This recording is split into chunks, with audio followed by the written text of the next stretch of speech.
Você está ligado no Agenda Econômica da TV Senado. O mero crescimento econômico de um país nem sempre é garantia de que haverá desenvolvimento para todos.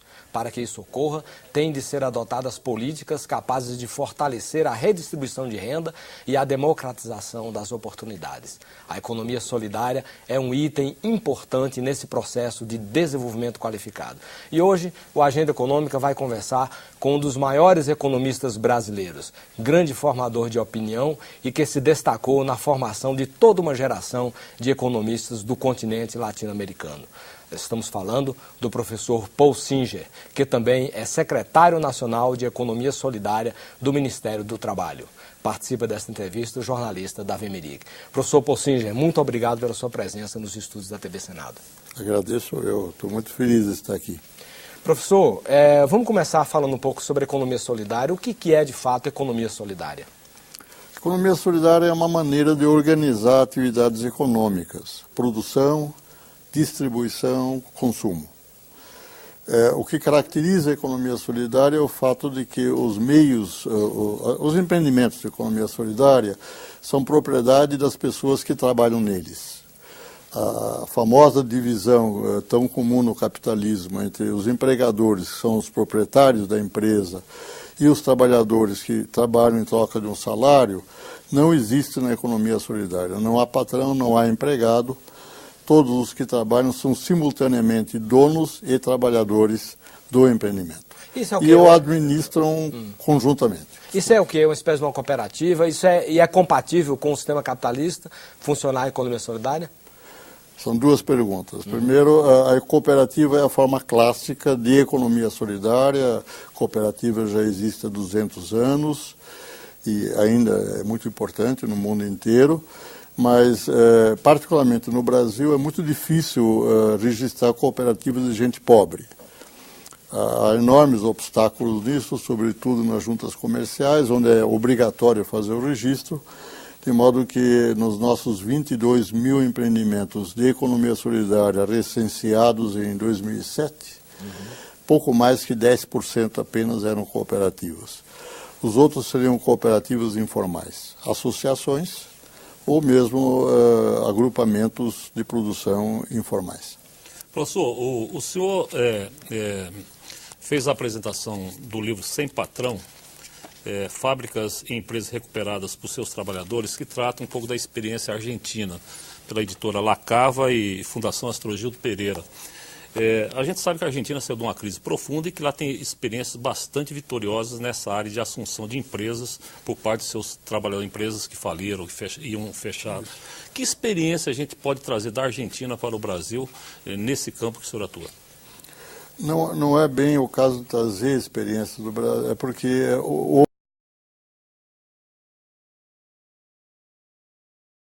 operados pelos seus trabalhadores no Brasil também. E se for uma questão de quem começou antes, fomos nós. A onda de recuperação de empresas, a ocupação de empresas que falem e depois a sua recuperação pelos trabalhadores, coincide com a grande crise argentina de 2001. Ao passo que no Brasil coincide com a grande crise dos anos 80.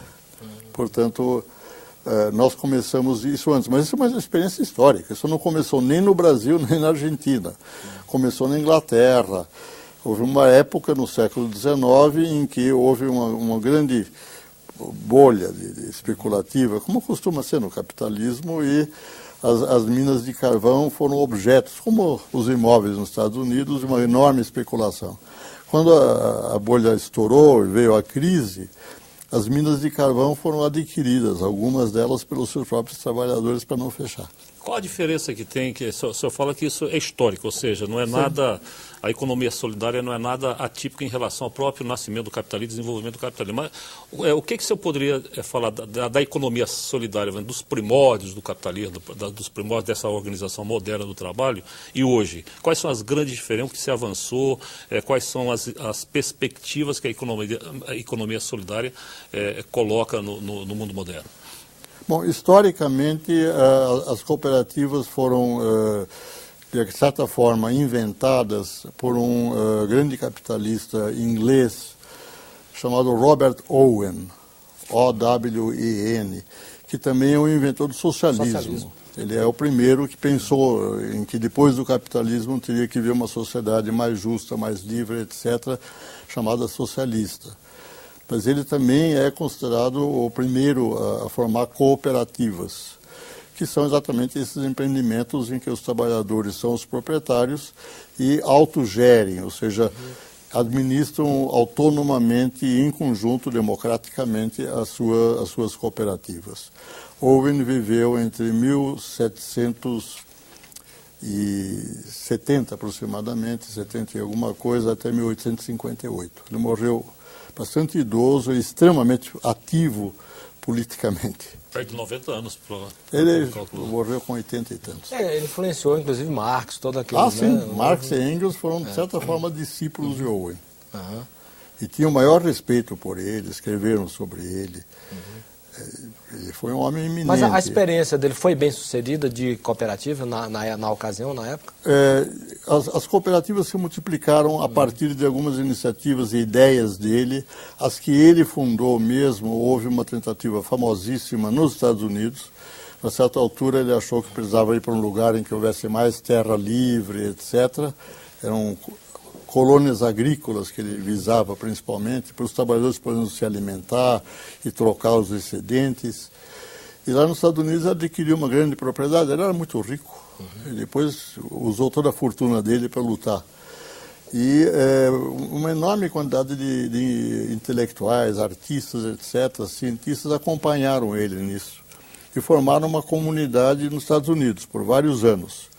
Depois de alguns anos, 3, 4 anos, ele voltou para a Inglaterra. Ele assumiu a liderança no movimento operário na Inglaterra. Mas muitos outros ficaram lá. De modo que, embora se diga geralmente que malogrou, o fato de ele ter saído não significa que...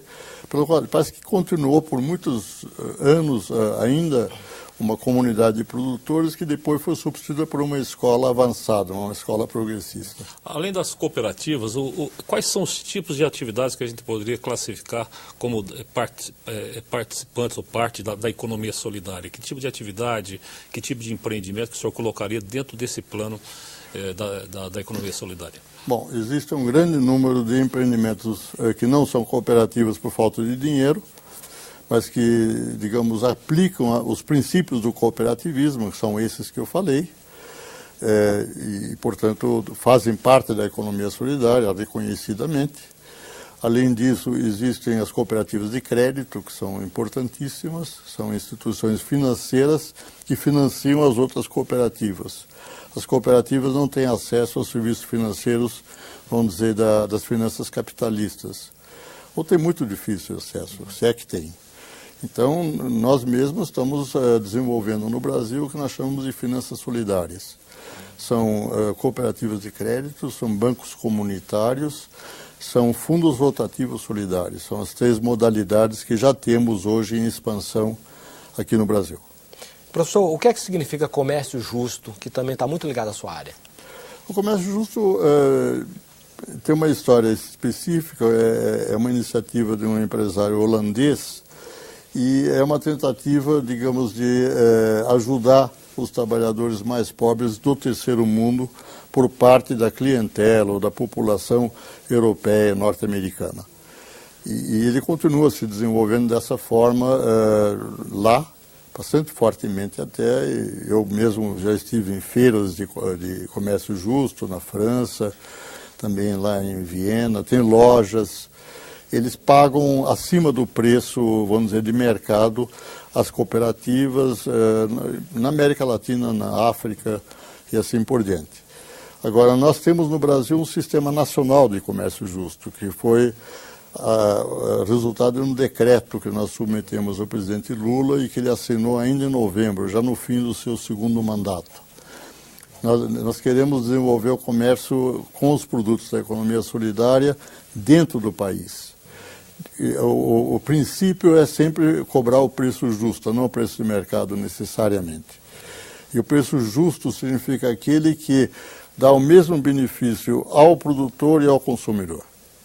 Isso, por exemplo, em cadeias produtivas é muito claro. Quer dizer, vou dar o exemplo da Justa Trama. A Justa Trama é uma cadeia de cooperativas da economia solidária que se inicia no Ceará com agricultores que plantam algodão orgânico, depois vai para uma cooperativa que transforma em fio, outra que transforma em tecido e finalmente várias cooperativas de costureiras e também de biojoias fazem vários tipos de produtos, vestuário, bolsas e assim por diante e vendem para a cadeia inteira. Agora, eles querem cobrar preços uns dos outros de forma tal que todo mundo na cadeia, do Ceará até o Rio Grande do Sul, usufrua mais ou menos do mesmo benefício. Significa ver quais são as necessidades, quais são os preços. Os preços na zona rural e no Ceará são certamente muito inferiores a de São Paulo ou Porto Alegre. Então, eles procuram efetivamente ser justos, não é simples. Professor, o senhor mesmo reconheceu que a implementação do comércio justo não é uma coisa fácil. Aí eu pergunto ao senhor, ele só se viabiliza dentro de um circuito fechado, onde do produtor a um tipo de consumidor, ou pode ser uma coisa praticada amplamente dentro de um sistema de mercado como o brasileiro? Os dois. Hoje se procura, principalmente no Brasil, na economia solidária, aproximar ao máximo produtores e consumidores. É muito positivo para os dois. É muito bom os consumidores saberem quem produz a sua comida, particularmente proibida, comida que é tão importante para a saúde, e o produtor conhecer o seu cliente e ouvir as opiniões, os elogios ou as críticas é extremamente importante também. Então, nós temos muitas feiras de economia solidária em que consumidores e produtores se veem face a face. Mas também pode ser feito em larga escala. O que eu disse que era complexo era a certificação. O cliente que vai pagar um pouco mais caro pelo produto tem que ter alguma prova de que esse produto é autenticamente o resultado de de um empreendimento socialmente justo e ecologicamente correto. São os dois selos, verde e vermelho. Agora, isto é feito no plano internacional, no comércio internacional, por multinacionais especializadas em certificação. E é feito de uma forma, a meu ver, extremamente burocrática. Uma vez cada semestre, baixa um inspetor na cooperativa, seja o que for, passa lá um meio-dia conversando com as pessoas, aplicando algum questionário, depois vai embora e só volta 6 meses depois. Ao passo que nós inventamos no Brasil, através de uma rede de economia solidária chamada Ecovida, do Rio Grande do Sul, um sistema de certificação participativa, em que os diferentes empreendimentos se certificam mutuamente. Por quê? Porque eles já colaboram na agroecologia. Toda a agroecologia se faz através de colaboração mútua entre os agricultores. Porque é feito muito com experimentação. A agroecologia não tem tecnologias já pré-definidas, como costuma acontecer com a agricultura industrial, que usa enorme quantidade de produtos químicos.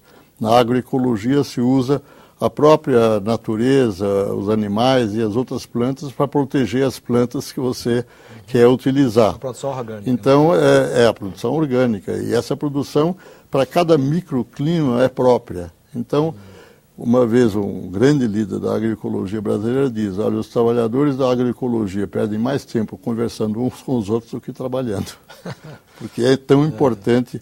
E na medida que eles se encontram e trocam conhecimentos e assim por diante, eles são capazes de realmente garantir que o vizinho está trabalhando decentemente nos dois critérios, o social e o ecológico. Professor, vamos falar um pouquinho da sua secretaria, a Secretaria Nacional de Economia Solidária. Dá para a gente um pouco do retrato, quando é que ela foi criada, quais são suas propostas e objetivos básicos, como que essa secretaria atua? Tudo isso em 5 minutos. A secretaria foi criada pelo presidente Lula, praticamente quando ele tomou posse, em 2003. Levou, no entanto, 6 meses até poder ser criada, porque dependeu da aprovação de uma lei que reorganizava o governo federal. Então, entre a decisão de criar a secretaria e a sua criação efetiva foi todo o primeiro semestre de 2003, em que o movimento da economia solidária que solicitou a secretaria se reuniu inúmeras vezes discutindo o que fazer, o que obter da secretaria. A secretaria foi bem preparada nesse semestre e começamos, a partir daí, e estamos desenvolvendo hoje uma enorme quantidade de políticas, todas elas em combinação com o movimento. Professor, a economia solidária, o senhor já falou dos vários setores, cooperativa e tal. E quais setores da economia ela está? A gente poderia dizer que ela é mais próxima à área agrícola, à área de serviço. Então, em quais setores da economia ela está? E qual é a participação hoje da economia solidária no conjunto da economia brasileira? É possível falar em participação do PIB, possível, alguma coisa desse tipo? É possível. Então, a primeira pergunta, eu não saberia dizer exatamente a ordem, mas ela está muito presente na agricultura, a agricultura familiar, ou seja, as pequenas propriedades agrícolas, uma grande maioria estão em cooperativas. É quase uma questão de sobrevivência elas se associarem em cooperativas para comprar e vender juntos, porque senão elas serão esmagadas pelos dois oligopólios, o oligopólio de quem eles compram os insumos e o oligopólio que vai industrializar os produtos deles. Então, eles sendo fracos, se unindo, equilibram as forças no mercado. Mas além da agricultura, os extrativistas, desde as quebradeiras de coco, os garimpeiros, os pescadores artesanais, os seringueiros, muitas categorias tradicionais, algumas de extrativistas, estão na economia solidária.